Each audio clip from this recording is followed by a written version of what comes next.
And we thank you all for tuning in these challenging times. We're thrilled to be able to present virtual editions of our programs and to use live streaming to create a kind of digital stage to serve Town Hall's community of curious and engaged Seattleites. Like everyone who's willing to stare or talk into their computers right now, some for the first time, I'd like to thank Dr. Henderson. I'll be very clear, I'm certain this isn't her first time, but nevertheless, I want to thank Dr. Henderson for keeping us, helping keep the conversation aloft here at Town Hall Seattle. Tonight's broadcast is taking place on Crowdcast, as well as our Facebook and YouTube pages. For viewers who want to watch the broadcast with closed captioning, we recommend using the stream on our YouTube page. To enable real-time closed captioning, click the CC button in the bottom right corner of the video player. The video will also be available for rewatching immediately following tonight's broadcast. The presentation this evening will last around 15 minutes. Afterwards, she will take your questions, and plenty of them, and the stiffer the better. Please submit your questions using the Ask a Question button on Crowdcast, and I'll be back later to run our Q&A. We can't guarantee that we'll be able to get to all of them, but we will try to get to as many as possible in the time we have allowed. Upcoming programs at Town Hall include the evolutionary biologist Neil Shubin, cartoonist Tom Gauld, as well as Michael Shermer, Gillian Andrews, Katie Royf, Kirk Bloodsworth, Sister Helen Prejean, a just-announced evening with Samantha Irby and Angela Garbaz, and 2 ongoing series at the moment. Our annual Engage UW Science series, which features reports directly from UW Labs, and still more installments of our Earshot Jazz live from the forum. We're adding new programs every day, as well as new events being released in podcast form. And as you may know, many of our past talks are available in video or podcast form on our digital media library. So in short, poke around the media tab on our homepage, and over the coming weeks, Town Hall will continue to provide not only ways to stay plugged into the present, but plenty more rabbit holes for you to climb down from our recent and even distant past. Town Hall's work is made possible through your support and the support of our sponsors. Civics programming in particular at Town Hall comes courtesy the Real Networks Foundation, the True Brown Foundation, KUOW, and the Wincote Foundation Northwest. But anyone who knows this place knows that Town Hall is first and foremost a member-supported organization, and it's truly our 5,000 plus members who make this program possible every year. I want to thank all of you watching tonight's program. You also likely know all those rumors about the vulnerability of nonprofits right now. They're absolutely true.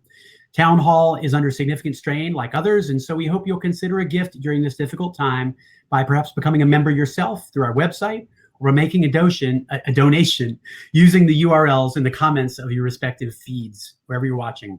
You could also consider, nope, that's not true. I was going to plug Give Big, but that was 3 days ago. Sorry. I will offer one last economic data point before the program. It's the last, I promise.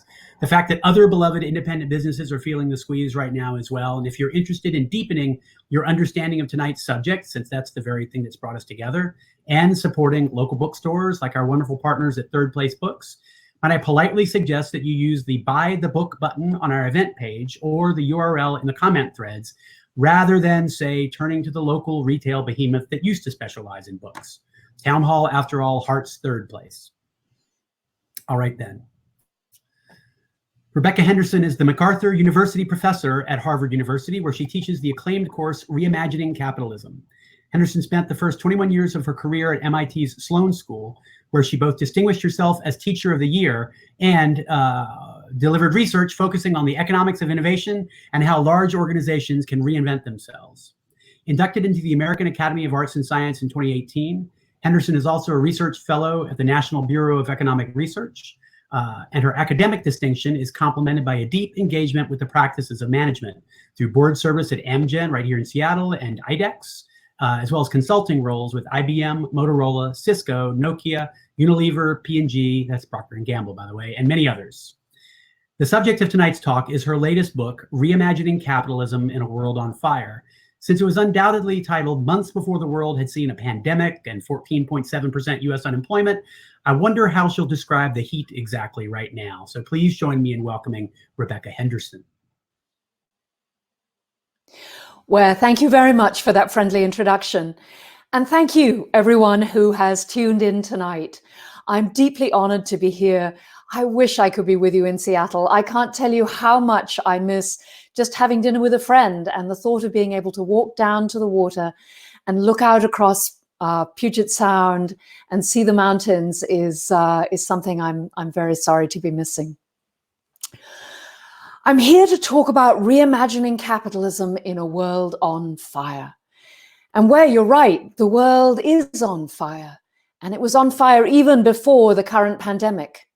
Why reimagine capitalism? What is going on? For me, there are two big reasons. The first is the accelerating inequality we're seeing right across our society. Capitalism is amazing. I teach at the Harvard Business School, and I'm a huge fan. Sometimes I think capitalism might be one of the greatest inventions of the human race, but right now it is not delivering for the vast majority of people here in the US. Over the last 20 years, wages in the bottom half of the distribution have hardly budged. The wealthiest 1% now control 40% of the US wealth. We're seeing inequality viscerally as we live through the pandemic. The people we term essential workers often don't have sufficient savings to enable them to stop working when they're sick. They often don't have sick leave. They are $400 away from disaster. So first reason to reimagine capitalism, accelerating inequality. Second reason, we're chewing through the planet. It's easy to forget during the pandemic, but climate change has not slowed down. Even with the pandemic, we've cut greenhouse gas emissions by only about 8%. Our entire civilization is churning out carbon pollution, and we're already seeing the results. You remember the fires in California and in Australia? Massive floods in Jakarta? Houston saw 3 500-year floods in 3 years. The prognostication for climate change is getting worse and worse. Everything comes out on the wrong side. The Arctic ice is melting faster than we thought. It looks as though most of South Vietnam will be underwater by 2050, whatever we do. And the Department of Defense is forecasting hundreds of millions of refugees heading north, away from a band around the equator, which experts have just suggested might well be uninhabitable within the next 30 years. So we have capitalism, an incredible source of productivity and growth and innovation and dynamism, running through social capital, really not supporting our society, and running through environmental capital, really chewing up the earth. So that's why I think we should reimagine capitalism. Sometimes people say to me, well, why reimagine it? Why not just throw it out the window? And I can understand where that comes from. But alas, I don't think we have many good alternatives. I think we need to fix capitalism. And to be precise, I think we need to rebalance it. The problem with capitalism is it needs rules. For example, in the case of greenhouse gases and carbon pollution, we need to regulate the burning of fossil fuels so that it is cheaper to use renewable fuel than to use fossil fuels. At the moment, every time you use fossil fuels, you're imposing very significant cost on the people around you. If you imagine that I have, let's suppose I have my hands right here full of electricity. In fact, I have 1 kilowatt hour worth of electrons in my hands, and they're produced by burning coal. So a kilowatt hour of coal-fired electricity will cost me about 5 cents, not very much. But this same amount of electricity will cause at least 5 cents in health damage right here, right now. One of the striking things about the pandemic is the early estimates suggest that the reduction in emissions we're seeing have probably saved more lives than COVID has taken. Fossil fuels are so dirty, literally dirty. My colleagues at the School of Public Health estimate that between 2.6 and 6% of GDP is lost in health damage every year from the burning of fossil fuels. So this handful of electricity I have that was produced by burning coal, 5 cents of health damage, and another 5 cents at least in climate damage. So every coal burning firm on the planet is imposing almost twice as much damage on the society around them as they're taking in revenues. And it's not just coal. Every time we drive a car, every time we use cement, we're imposing costs on the society around us. The beauty of capitalism is that it responds to pricing, to the right prices, that wonderful balance between supply and demand. But if things aren't priced properly, capitalism isn't really a free market. It isn't really free and fair. Similarly, in the case of inequality, if you can if you can drive wages to the bottom so that the people living at minimum wage have to use government food stamps, don't have adequate education, don't have adequate healthcare, you don't have freedom of opportunity. You don't have a genuinely free and fair market. You have something else. You have extractive capitalism, a capitalism that privatizes the profits and externalizes the costs. So what we need is a rebalancing. This is an old idea. We need democratically elected, transparent, responsible government to control carbon pollution, to invest in education and healthcare, to make sure that the minimum wage is a livable wage, to make sure that your chances in life are not determined by the zip code where you were born. Right now, where I sit, I have some of the best healthcare in the world. But if I drive 100 miles west, people have a life expectancy lower than in Botswana, in America, the richest country on the planet. So we need a government that can hold the free market in balance. I was talking about reimagining capitalism to an old friend, and he looked at me and he said, "You don't really want to reimagine capitalism.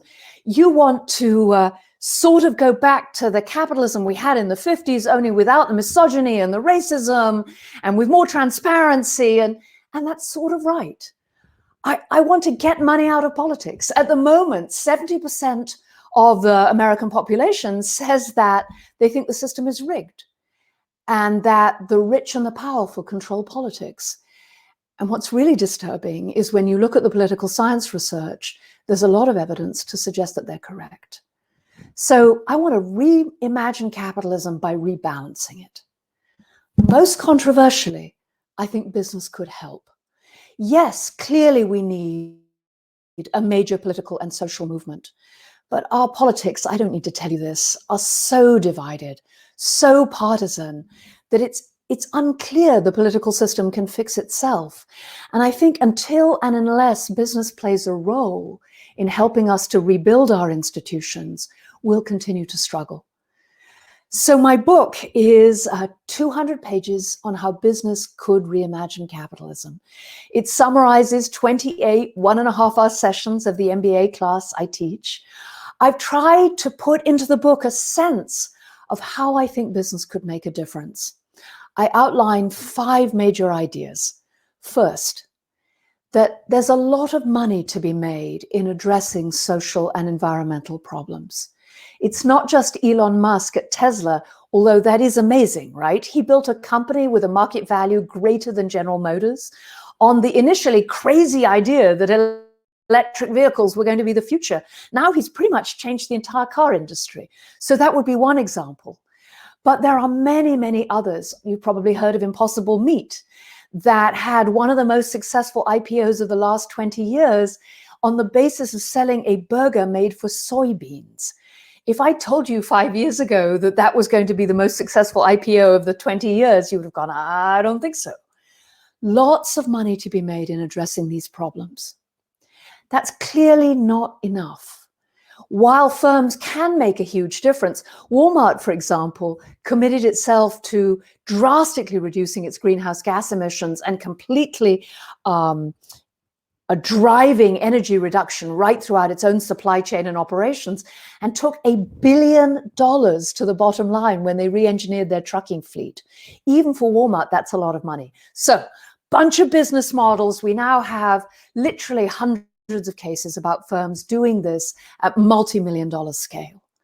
Clearly not enough. Firms need to get together to make doing the right thing pre-competitive. When Unilever, for example, decided that it wanted to use sustainably grown palm oil, it tried to do it. It found some sustainably grown palm oil, but it cost 20% more than conventional palm oil. That was quite a lot of money, especially when, in general, consumers are not willing to pay more for sustainable products. They're willing to switch. We know that companies that move in a sustainable direction see market share gains if the product is as good as the product our customers can find elsewhere, but they won't pay more. So Unilever was left going, well, I want to pay 20% more for this oil, but I need all my competitors to also agree to buy sustainable oil. So we're seeing across the world hundreds of these kinds of collaborative agreements coming into fruition. In palm oil, the Roundtable for Sustainable Palm Oil early took the lead. By 2015, nearly 70% of the world's traded palm oil was being bought by companies that had committed to buying fully sustainable oil. Nearly the whole industry had switched. It didn't work. These kinds of collaborations are tricky. The firms that are committed to buying sustainable oil got the oil they needed, but the Chinese and the Indians who were less interested in sustainability, less able to afford it, were still buying conventional palm oil. But the experience that the consumer goods, the Western firms had accumulated, was able to help them really begin to shift the whole industry in a more sustainable direction. So we're seeing create shared value, that is, build a business model that solves inequality and climate change, and at the same time as you make money. We've seen collaborate together to do the right thing pre-competitive. And then last but not least, whoops, how do we deal with the really big problems where everybody has to move for there to be a business case? Two ideas, and I'll stop. Firstly, there's some indication that we might be able to rewire finance to address these enormous collective action problems. Take climate change as an example. Walmart took $1 billion to the bottom line by improving the efficiency of its trucking fleet. But most companies, and Walmart's no exception, found that you can reduce energy and switch to renewables, but that you can get like maybe half of the way there. But there's still another half, which is too expensive for any single firm to do on its own. Everybody has to move together. Take inequality. Firms work to raise wages, to treat their people with dignity and respect. We have a lot of research now suggesting that firms that take the high road, that use their people as resources, can pay more, can deliver higher value. Wonderful to see. There's no way it's going to solve inequality across the entire economy. We need to change labor legislation. We need to invest in education and health at scale. So how do we think about these very big problems? Can we rewire finance to make a difference? I think we might be able to. In my book, I talk a bunch about something called universal investors. What's a universal investor? It's someone who has so much money that they have to own like 1 or 2% of the world's equities.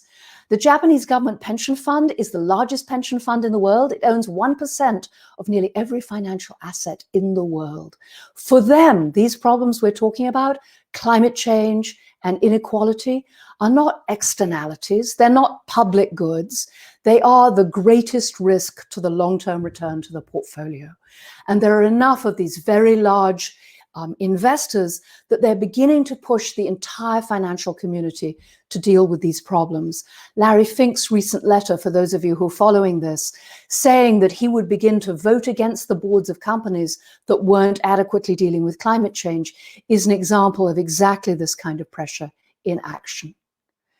And last but not least, and I'll say it in a minute, and it's a huge idea, business needs to start working on our political institutions. I know that sounds strange. Wait a moment, don't we want business out of politics? Don't we want the money out of politics? That's right. I think business should be arguing that for a full disarmament, let's get the money out of politics. Let's make sure everyone can vote. Let's rediscover a democracy in which the people who vote actually decide what policies are passed. I think it's clear that's in the long-term interest of the private sector, that to allow the government to continue to decay into dysfunction, we only have to look at the way that the federal government has fumbled the response to COVID to understand how much we need a capable government deeply rooted in democratic legitimacy. In the long term, it's the only thing that keeps society healthy. And I think it's possible that the private sector may work that out and come to play a positive role in rebuilding our institutions. On that wildly unlikely note, I will end. So that was Reimagining Capitalism in, I think I went a little over, but close to 15 minutes. Thank you, Rebecca. That's extraordinary. And I hope everyone who's heard what you have to say recognize this is the tip of a very large and compelling iceberg that you could explore in Reimagining Capitalism. But we have now at least 30 more minutes with inarguably one of the finest professors of her field in this country. So I hope people will take the time to figure out what questions you have and get them spun up. I think I'm going to get things underway with a couple. So looking back to your Walmart example, that in the case of Walmart and others who were wrestling with the trucking issue, that there were internal incentives or internal efforts that sort of got 50% of the way towards the efficiencies that we knew were present.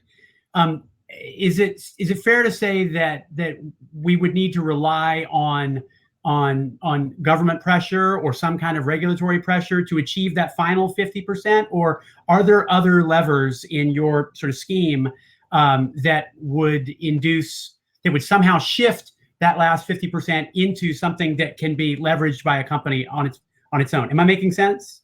Yeah, absolutely. This is a big question for debate I mean, you've gone right for something that's highly contested within the sort of climate change community. It's clear that we need enormous amounts of innovation to decarbonize the world's economy. And it's clear that some of that innovation will yield rich returns. So, for example, in solar, we've seen the cost of solar energy really fall much, much faster than anyone imagined possible. I've been studying this field for about 15 years now, and I spent the first 20 years of my career studying innovation. And I thought once people started to focus on solar energy, costs would go down very, very fast. And they've gone down even faster than I hoped for in my wildest dreams. So now you're seeing that whereas it used to be really quite expensive in many regions of the world to adopt renewable energy, in approximately half of the world's geographies, renewable energy is now cheaper than fossil fuel energy, even without subsidies, even without anything. It's just cheaper. So if you're somewhere where there's a bunch of sun and wind, if you're in Tucson or you're in Texas, it's almost certainly the case that if you go out to public tender, you're going to get your lowest price from wind or solar. And that's amazing. So that means that a large part of this transition, and we can see those technologies getting even cheaper and better. So we can see that most of the electric power sector might switch merely on the dynamism of innovation. The problem is in things like agriculture. So agriculture, depending on how you count it, highly contensive, might be as much as 20% of the world's greenhouse gas emissions. And completely revamping agriculture, totally complicated, intricate. For example, there's a pill you can give to cows to stop them farting as much and belching as much. And it turns out that cow belches are a huge source of methane, which is highly, highly potent source of greenhouse gases. And so we'd want to give everyone that pill, right? Well, who's going to pay for the pill? The farmer doesn't want to pay. He doesn't care that, or she doesn't care that the cow is belching less. You know, how do we give the farmer the incentive to give the cow the pill? And, you know, we have to do that right through agriculture, right through transportation. How do we take all the carbon out of the transportation system? How do we retrofit a bunch of houses so that everyone uses energy more efficiently? What we need is well-designed, transparent government regulation, probably some kind of price, so that you know when you burn fossil fuels, you're also paying for the social harm you create, which would make them more expensive. Or if you have a belching cow that's producing milk, that milk should be a little bit more expensive because it's imposed a cost on everyone else around it.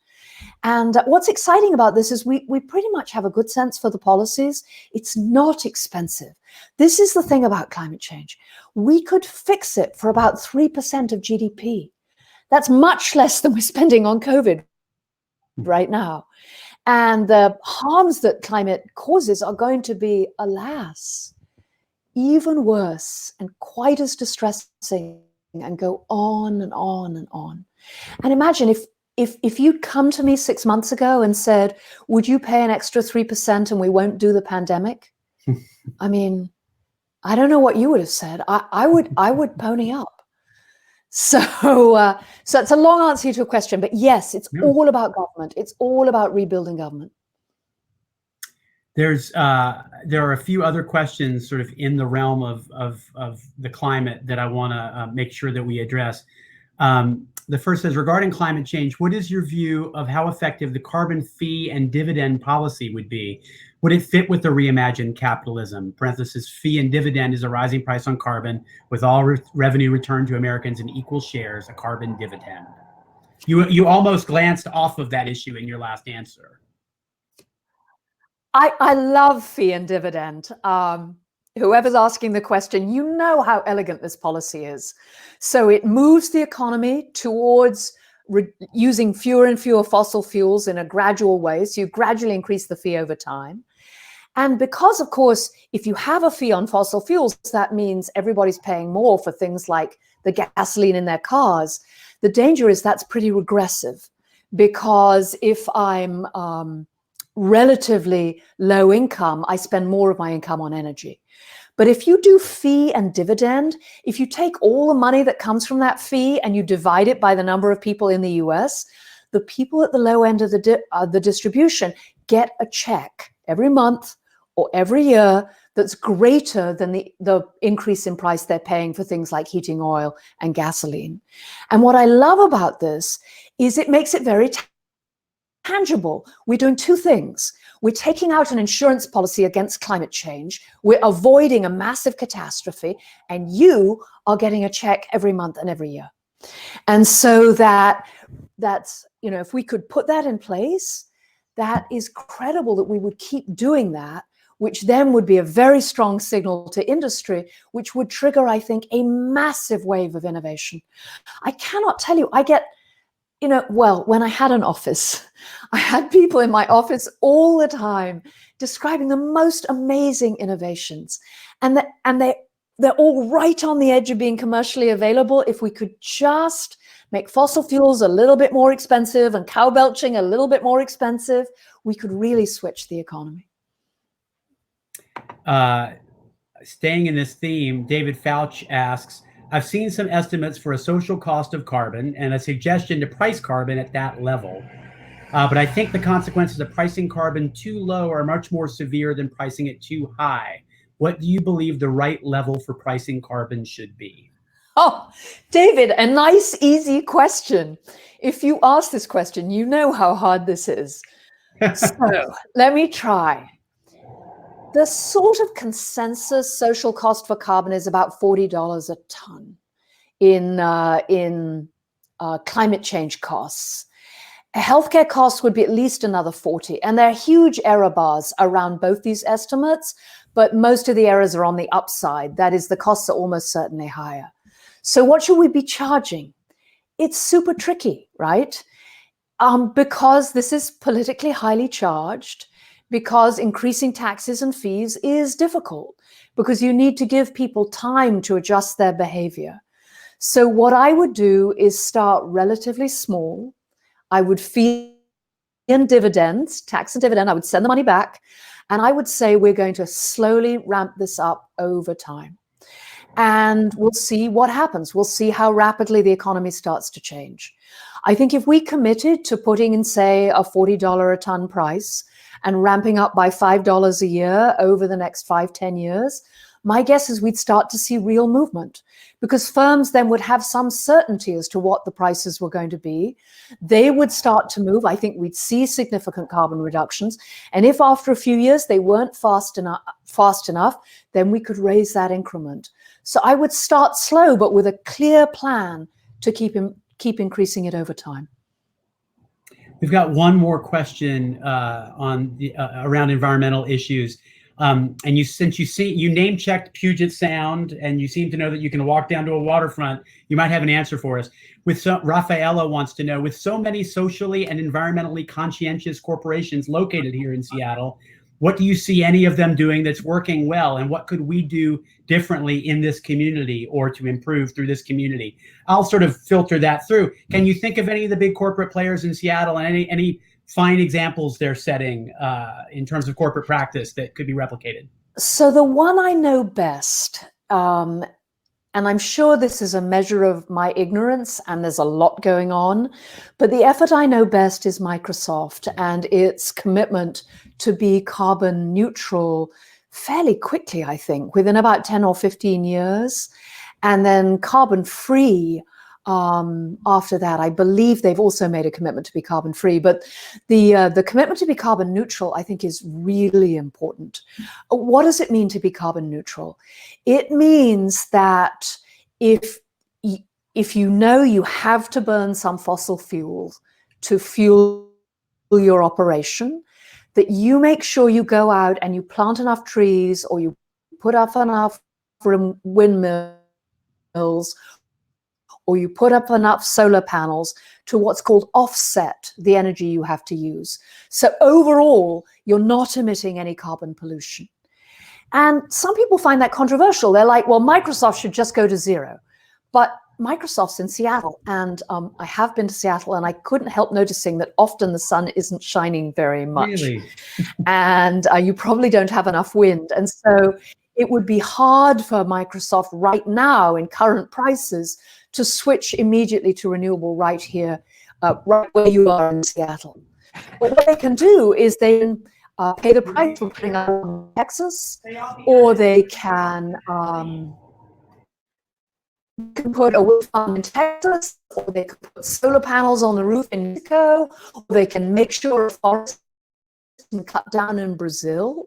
And that, in turn, increases what we need is this virtuous cycle, where more people invest in renewable energy, costs go down, more people can afford renewable energy, people keep the trees standing. That contributes in turn to the quality of the air and to the long-term prospects of the planet. So I know about that. That's a very serious effort. I believe they're spending tens of millions of dollars to do that.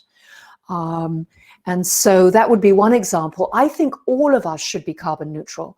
At Harvard, our commitment is to be fossil fuel neutral by 2026 and fossil fuel free by 2050. And we're trying to invest in projects that will accelerate our learning about how to decarbonize the world's economy. So I've got one more large, actually sort of moving away from corporate behavior and moving into sort of a large policy question. David Terry Durrells from Even Before You Began poses this stumper: would requiring all corporations to recharter so that environment, worker safety, living wages, and full benefits and consumer safety and value were made primary before shareholder value? How about requiring the Ben and Jerry's rule for worker compensation, not less than 10% of the CEO if an NGO, or 7% if a for-profit? And finally, what if we required all non-management workers to own 51% of all outstanding voting stock and had workers on every board? Whoa, that is one enormous question. Yes, it is. 3 or maybe even 4. But what do you want to parse? Okay, let me start with some parts of it. So first, should we change the rules that govern corporations so they have a goal other than making as much money as possible? This is a super popular idea. The idea is, at the moment, firms just focus on maximizing profits, maximizing value to shareholders. And many managers believe that that is their primary moral and legal duty. I actually think they're incorrect. The legal duty of managers of publicly traded firms is care, candor, and loyalty, to take care of the firm, to be completely honest, and to be loyal to the shareholders. But it is true that if you don't maximize shareholder value, in many places you get fired. So maybe the difference is not that great. Here's the issue about moving away from profit maximization. I'm personally not a fan. So, truth in advertising, I'm on 2 big public boards. I'm very much aware of the day-to-day pressures that investors face, and yet that managers face from investors. And yes, it might be great to have a rule that said, well, you know, investors can only fire me, let's see, they can only fire me every 2 years, and my primary duty is to pay higher wages and blah, blah, blah, blah, blah. Here's the issue. 2 issues. First, you have to run a company so it makes money. If you put too many burdens on top of an organization so it just can't make ends meet, you're going to destroy the economy. So that's the first problem. So we have to be careful about what we ask firms to do. Second problem, if I tell the managers of my firm that they can maximize worker welfare, take care of the environment, this long list of things, and I don't measure it and I don't tie people to that, managers can come back to me and say, well, you know, I could have made a lot more money, but I was off doing good for the world. And you have no way of knowing if they're telling the truth. And do you want to give your money to that kind of manager? So we've got this sort of dual problem. Now, David, you have a real point, right? The complete obsession with shareholder value at any cost is certainly driving firms to do things that are destroying both social and environmental value. My first response to that, as you heard, is we need to fix the rules of the game. So doing those things isn't legal. But in the meantime, I think it's super important for firms to be aware that the rules aren't in place, and that if they press the limits of shareholder value to the edge, they risk destabilizing the entire system. So my proposal is that firms think of themselves as having duty both to the bottom line and to the health of the social and natural systems in which they're embedded. That we slow down the capital markets so that corporate raiders can't come in and take over firms in 6 weeks, so that takeovers are more thoughtful and more metered. But the principal issue is that at the margin, firms take into account employee well-being, social well-being, environmental well-being, and that we come to believe that all firms should be managed that way. So I'm a fan of B corporations, which explicitly say what we are going to do is make money and also take care of these other constituencies. That's being very clear with investors. Those firms have to provide metrics of what they're doing so people can keep track. I think it's a great idea. Your suggestion that in many firms it makes sense for workers to become worker owners, I'm a huge fan. I think that capitalism should be like genuinely distributed, that many, many people should be owners, and that if ownership were less concentrated, if workers own shares in a firm, they're much more likely, the firm is more likely to invest in well-being, more likely to consult with workers about how the firm should be run. I think that can be a very powerful idea. I'm nervous about requiring it for reasons we could talk about, but I think that it makes sense to move in that direction as aggressively as we can. So yes, I do think the way we think about how firms are run should be different. I'm nervous of the solutions that can sometimes feel very extreme, where we take all our social problems and say, firms, you have to fix them. By the way, Charles Elliott wants to know, he quick on the draw with Microsoft's own website. Microsoft declares that it has been carbon neutral across the world since 2012 and commits to being carbon negative by 2030. So now we know. Because Microsoft has promised to not only offset their current emissions, but all their historical emissions. Yes. Thank you for reminding me, Charles. It's a super impressive commitment, one of the most aggressive in the country. That's cool. So we now move into some more general questions, and then we'll finish with a couple that are very specifically about the impacts of COVID on the future economy. But Catherine Ragsdale wants to know, how does technology such as the internet and digital media affect the prospects for a changing capitalism?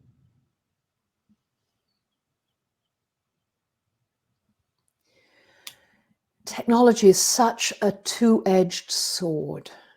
Something I haven't talked about but should have done is the increasing pressure for robotics and AI that's coming at us at about 200 miles an hour. These technologies are incredibly powerful.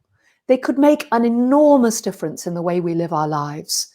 Deployed in a useful way so that these new technologies make everyone more productive, more engaged, more connected, they could dramatically improve productivity and GDP. Employed the wrong way to replace people too quickly, they could throw millions of people out of work. I'm sure many of you know that in, I believe, more than half the states of the Union, the most popular occupation is truck driver. And the odds are that we'll begin replacing truck drivers fairly soon. So that's literally millions of people potentially out of work. As I said, this could be amazing, right? We have all humans with all their amazing capacities driving trucks. Well, surely we can find better ways for humans to spend their time. One could imagine that we could invest in education and healthcare and rebuilding the economy, and technology could be a huge boon to that. New technology, AI, for example, could be an enormous help in running power systems and combating climate change. It's all in how it's used. So technology by itself is just a tool. And I think one of the things that we as citizens and as business people must think about is, how do we make sure that we have a government that has the skills and resources to work in partnership with the private sector and with civil society to make sure these technologies are used in the right way? Now, I think that Ware has... are you still there, Ware? I'm here. Can you not see me? I cannot see you, but I'm relieved to hear you. Okay? So no, I'm here, and I'm staying the course. So Pamela, actually, this is from Pamela, and yet the name that's associated with the account is Sasha. So either Pamela or Sasha wants to know the role of public education in reimagining capitalism, and she counted in the context of the sort of crisis in public education generally. But since you just touched on what would sort of turn into a massive public re-education effort, I believe, if we were to try to take the truck drivers who are currently engaged in that field and sort of find new qualifications for them to sort of step into something else. Muse for a little bit, if you would, about public education and reimagining capitalism. Sure. Public education, central to reimagining capitalism at every level, from early childhood, K through 12, and then college and beyond. Why? Because, and Pamela, you probably know this if you ask this question, the life chances for people who don't go to college now are much, much worse than for people who do. The new technologies we need to keep our economy productive and competitive often are requiring the kind of abstract and skills that are best learned at college. And alas, we see rates of social mobility falling everywhere. If you're born in the wrong school district and both your parents work all the time and have no chance to work for you, and they're at work with you, and there are no books in the house, the odds of you going to college go way, way down. So massive investments in public education, starting, I believe, pre-K, early childhood, because so much of later disadvantage is baked in with kids who don't get decent preschool education. So yes, absolutely public education all the way up through college. But then afterwards, Denmark, which is a super interesting country, McDonald's workers in Denmark make $22 an hour and have healthcare and maternity leave and early childhood care, all for close to free. How does Denmark afford that? They afford that because they train everyone. They spend about 3% of GDP on retraining people who are laid off and need to move to new jobs. If you look at Germany, probably one of the most productive economies in the world right now, significantly more equal than the US, globally competitive. They're a dominant manufacturer across the world. How do they do it? Detailed apprenticeship programs. So common agreement as to the kinds of training every firm is going to offer. So that's that competing to do the right thing that I mentioned earlier. All the German firms competing to train their workers in ongoing skills in a way that makes that workforce amongst the most productive and creative in the world. Absolutely massive increases in education. It's not enough, by the way. Sometimes we think that fixing education would fix everything. We have to fix healthcare, and we have to raise incomes at the low end of the income distribution as well, if we're really to make a difference against inequality. And now where I'm going to go right out on the edge, I think we need some form of employee representation. I'm uncomfortable using the word union because that's such a charged word, and unions can be, very mixed kinds of creatures, but some way for employees to come together and to negotiate with business. Business is getting so large, so concentrated, and so powerful that I argue in the book, for its own good, it needs to make sure that labor has a voice at the table too. It's great. So the last questions are all around sort of a remade society in the wake, not only of a reimagined capitalism, but of the pandemic. And I'm going to grab the mic for a second with something that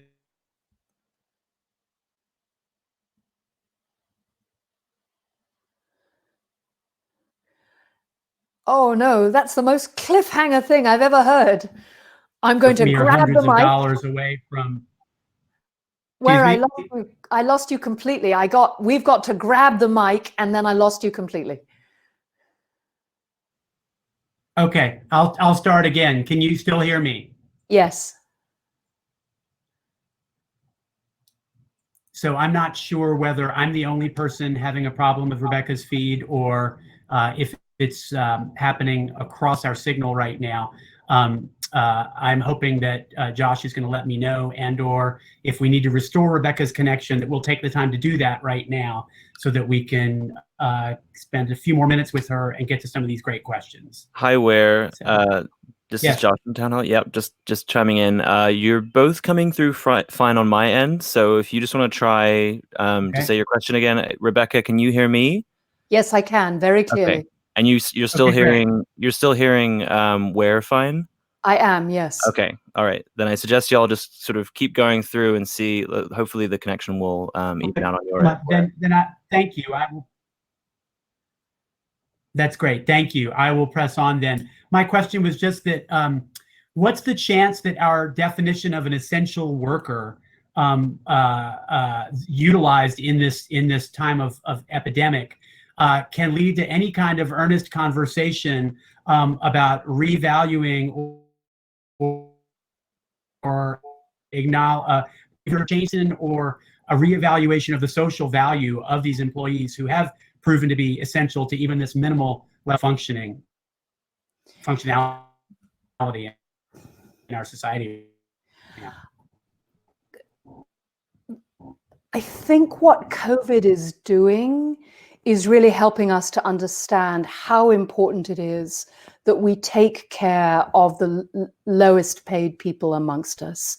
As you say, many of them turn out to be the ones doing the essential jobs.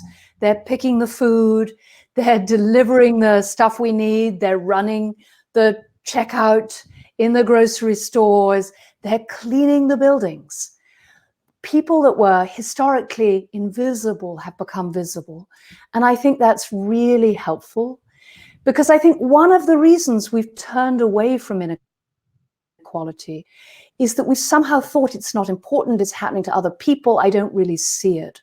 When we see people lining up for hours at food pantries because they simply don't have enough money, when we see people delivering our groceries who don't have healthcare, I think that might lay the foundation politically for building a strong safety net and what does a safety net mean? It means if you're out of work, we give you basic enough to get by until you're back in work.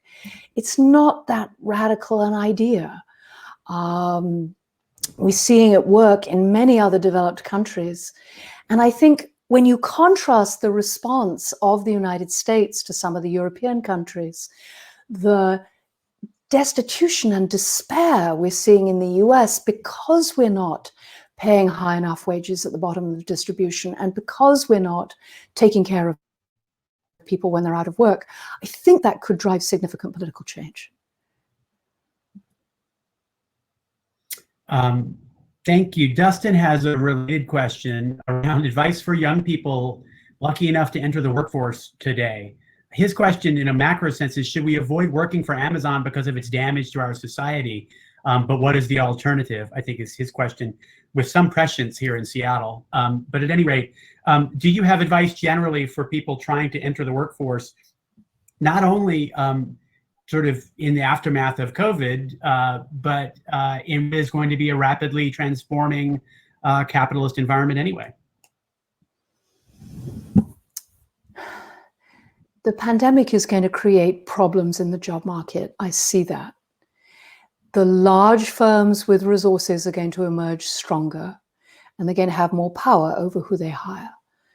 At the same time, they really need good people. And they need people who are committed and engaged. There's a lot of research suggesting that firms that manage what I would call the high road, that take the high road, that have a meaning beyond simply maximizing the bottom line, that are actively trying to build a business model that creates social and environmental benefit as well as profits, that employees in those firms are significantly more productive and creative. And there's a lot of evidence that firms want to hire those kinds of employees. One of the most fun things that happened to me recently, not recently, about 5 years ago, an old friend, a CEO, called me and said, "Rebecca, you know, I think all this sustainability stuff is bullshit." And I said, "Fred," not his real name, "Yeah, I know you think that." And he said, "But everyone I'm trying to hire thinks it's important."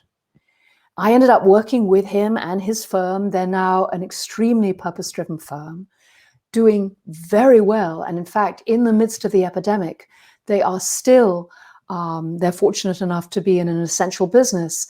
And the CEO has said to me that because he's purpose-driven and the firm is purpose-driven, he believes the firm is much more resilient and is doing much better in the pandemic. Indeed, we have a bunch of research suggesting that firms that score highly on environmental, social, and governance metrics are performing better in the pandemic than their competitors. Which is to answer your question, should you work for Amazon? I think you will have choices. I think you should work for firms that are as close to your values as possible. What you're looking for is a management team that's almost schizophrenic, that understands the importance of having a great business model, but also understands the importance of doing well in the world. And those firms are out there. If you decide to work for Amazon, and there are good reasons to work for such a firm, then I would encourage you to work with other employees to raise your voice and say, you know, we can do this differently. We can do better. Many of the firms I know that have embraced this high road form of management, or would call themselves purpose-driven, it started with someone down in a division saying, you know what, we could save a lot of money if we changed out the light bulbs. We could reposition this brand if we built a sustainable supply chain. We could improve the productivity of this factory if we started treating people like human beings and not like interchangeable units. It's easy to look to the people at the very top and think they control everything, but in reality, a lot of exciting ideas come out from inside the organization, from people trying to make a difference. I'm curious, as a footnote, did you help Fred find purpose? Fred, we'll call him, find that purpose, or just help him discover the market value of adopting a purpose-driven, not that there needs to be a material difference in the impact on our society, but which way did it break? Humans are really complicated. It turns out if you start acting in a particular way, even if you're acting just because you think it's good for your bottom line, if you start consistently talking about values and purpose, and you start looking for ways for them to make a difference, often it changes you. He's now one of the most values-driven CEOs I know, but he grew into it. That's cool. It's not like you get struck by lightning and you turn into a saint. I mean, that just doesn't happen. But what I've seen time after time is managers start with little steps. They see something's wrong in the world. They try and make a difference. They start moving in this direction, and that becomes reinforcing. So yeah, he's a very values-driven guy right now. We joke about it. That's cool.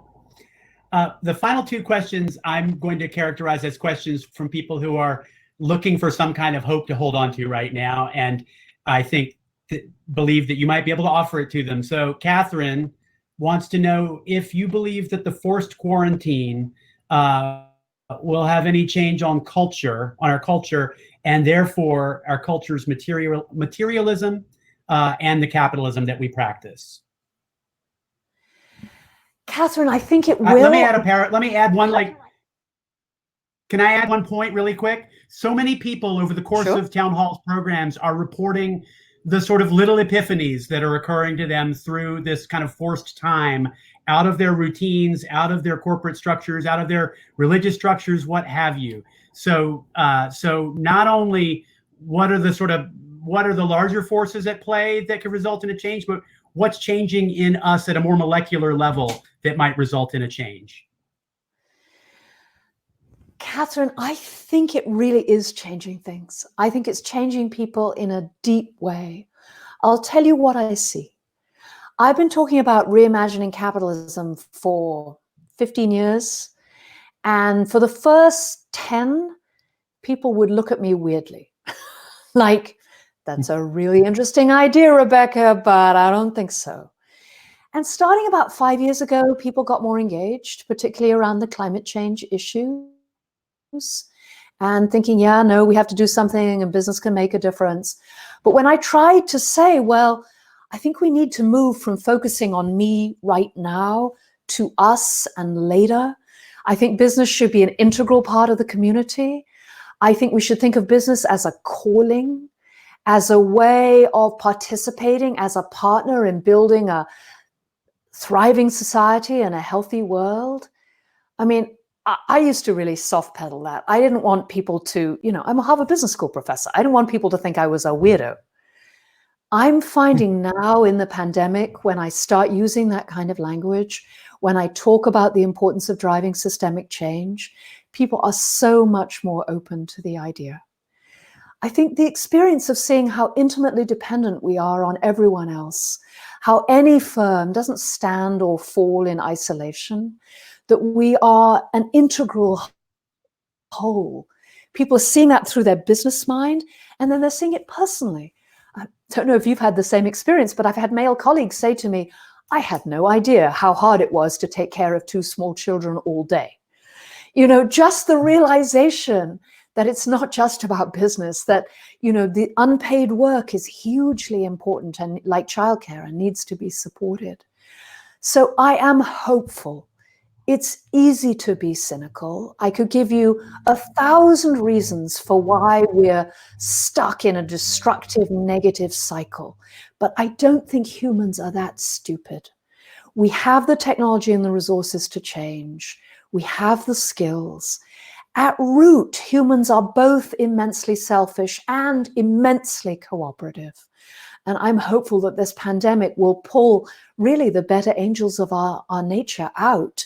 And we will have both an intellectual understanding of why we need to act together to do things differently and an emotional understanding.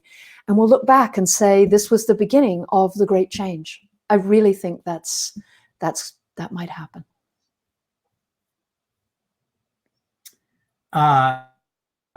Tony Usabelli has a question that's related, but I think occurred to all of us fairly early on when you, let's see, what note did I take? Well, you alluded to government's role in helping address this, and I think it probably occurred to lots of us that there is, not that you want to dive too deep into the polarization of our government, but that there are certain participants in government right now who are perhaps like more willing to embrace some of the ideas that you've laid out than perhaps other participants in our government. And so Tony's question is, how do we rebuild basic trust in government in the face of widespread conservative populism? So how can we restore that confidence in government that's required for government to fill in the gaps that get us to this reimagined capitalism? I have some good news, Tony. According to the latest Edelman poll, and they're probably the best in the business in polling on trust, they poll tens of thousands of people right across the world. According to that latest poll, trust in government has jumped by almost 10 points and is greater currently than trust in business, which is a reversal of years of steady degradation. I think how we do it is we talk about why government is so important. We begin to rebuild the idea that government is not a dirty word, not something to be drowned in the bathtub, that it is integral to making the free market work. I have a piece out on HBR, if you're curious, called Why Business Must Save Democracy. And I talk about the fact that free markets cannot work without free politics. That we have to find again this idea that the government is nothing more than all of us trying to take care of all of us. And that means, I think, trying to persuade some significant part of business that they need government, that it's important, and that if we could perhaps fracture this, I think sometimes knee-jerk unthinking government is bad. I mean, I get government is bad. I don't actually like writing the check for my taxes, and I'm not a huge fan of particular regulations for the companies where I sit on the boards. I get that government is not perfect, but it is absolutely essential. And so I think if we can reshape the political coalition to make that point and begin to see it in action, we can really change how people think about the trust that people place in their government. Thank you, Rebecca. Thank you for your eloquence, but more important, thank you for your very cautious optimism. I think it's what a lot of us needed to hear on this Sunday night. And I hope that anyone I will see if we can sleuth out the Why Business Must Save Democracy article that she referred to, and we'll try to share it with you all tomorrow on Town Hall's respective feeds. But in the meantime, I hope you will all hit that buy the book button at the bottom of your screen to pick up your own copy of Reimagining Capitalism to hear the rest of her case. Dr. Henderson, thank you so much for sharing your insight and your cautious optimism with us tonight. And we'll see you again in real space, we hope, sometime soon when you come visit your friends in Seattle. So thanks very much. Bye-bye. Take care. Thank Bye. you. See you.